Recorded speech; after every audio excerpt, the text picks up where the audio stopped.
So hello everyone, welcome to SSC calculations again. तो ये चल रही है हमारी 10% सीरीज, जिसमें हम सिर्फ वही क्वेश्चन कर रहे हैं जो 10% बच्चे कर पाते हैं। तो टाइम वेस्ट नहीं करेंगे और चलेंगे अपने क्वेश्चन की तरफ। तो आज का क्वेश्चन कह रहा है, A can do a work in 15 days, B can complete it in 20 days, while C can complete it in 30 days. ठीक है, इतना तो हम समझ गए, टाइम एंड वर्क का है और इतने इतने टाइम एंड वर्क का क्वेश्चन है और इतने इतने दिन में ये एबीसी काम करते हैं। ठीक है, if all three start together, ठीक है, and C leaves after few days and B and A complete the remaining work. ठीक है, तीनों ने एक साथ स्टार्ट किया है, लेकिन सी ने कुछ दिन बाद छोड़ दिया और कुछ दिन जब सी ने छोड़ा उसके कुछ दिन बाद बी और ए ने काम पूरा कर दिया। ठीक है, if the total paid for this work is 18,000, ठीक है, पूरा यूनिट का पैसे कितना मिल रहा है 18,000, and B get 6,000 more than C, B को 6,000 सी से ज्यादा मिला है, then in how many days work will the work, oh sorry, in how many days work will the work be completed. ठीक है, कितने दिन में काम पूरा होगा। थोड़ा अजीब सा लग रहा है लिखा हुआ। देखो, जनरली हमें क्वेश्चन में क्या दे दिया जाता है कि सी ने इतने दिन काम किया है, या ये नहीं देंगे तो ये दे देते हैं कि बी और ए ने बाकी बचा हुआ काम कितने दिन किया है, लेकिन इन्होंने तो दोनों ही नहीं दिया है। तो इस क्वेश्चन को अप्रोच कैसे करेंगे? देखो, पहले तो हम सिंपली निकाल लेते हैं अपना टोटल वर्क और एफिशिएंसी। देखो, ए बी सी, ए ने 15 दिन में काम करता है, बी 20 दिन में काम कर सकता है और सी 30 दिन में कर सकता है। अब इनका अगर एलसीएम लेंगे तो एलसीएम आएगा 60। अगर मैं आपसे पूछूं 60 क्या है, तो आपको पता है कि ये टोटल वर्क है। अब मैं निकालूंगा 60 को 15 से डिवाइड करूंगा तो 4 आ जाएगा, 60 को 20 से डिवाइड करूंगा तो 3 आ जाएगा, 60 को 30 से डिवाइड करूंगा तो 2 आ जाएगा। अगर मैं पूछूं ये क्या है, तो ये है इनकी एफिशिएंसी। ठीक है, ये थे डेज। ए की एफिशिएंसी आ गई 4, बी की 3, सी की 2। अब हमें क्या बोला है? हमें बोला है कि हमें पूछा है कि कितने दिन में काम कंप्लीट हुआ। तो हम पहले मान लेते हैं, टोटल डेज लिख लेते हैं। टोटल डेज हुआ, मान लेते हैं एक्स डेज काम हुआ टोटल। ठीक है, अब देखो, अब हमें दिया तो है नहीं सी ने कितने दिन काम किया है, लेकिन हमें दिया है कि बी को सी से 6,000 रुपए ज्यादा मिले हैं। अब देखो, अगर हम यहाँ पे देखें, टोटल यूनिट्स थी कितनी, 60 यूनिट्स, जिसके रुपए मिल रहे थे, कितने रुपए मिल रहे थे, 18,000, है ना। 60 काम था पूरा यूनिट, और टोटल पेड कितना है उस वर्क के, 18,000। तो इसका मतलब एक यूनिट के पैसे कितने हुए, 18,000 को 60 से डिवाइड करेंगे तो 300 रुपीज।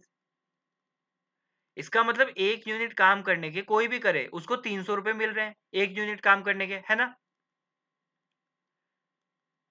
तो अब अरे यार, क्या हो रहा है।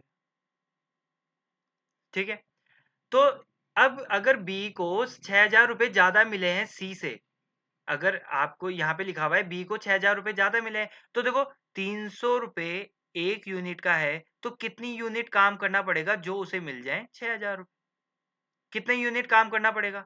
तो 6,000 रुपए मिल जाए, 6,000 रुपए ज्यादा है ना, 6,000 रुपए की कितनी यूनिट हो रही है।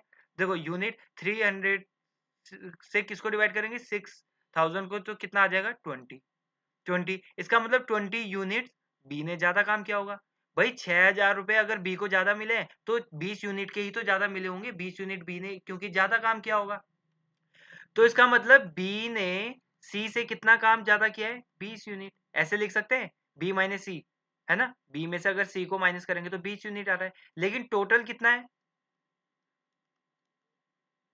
देखो, टोटल यूनिट कितनी है, तीनों ने जो काम किया ए प्लस बी प्लस सी, मतलब ए ने कुछ काम किया, बी ने कुछ काम किया, सी ने कुछ दिन काम किया था, है ना।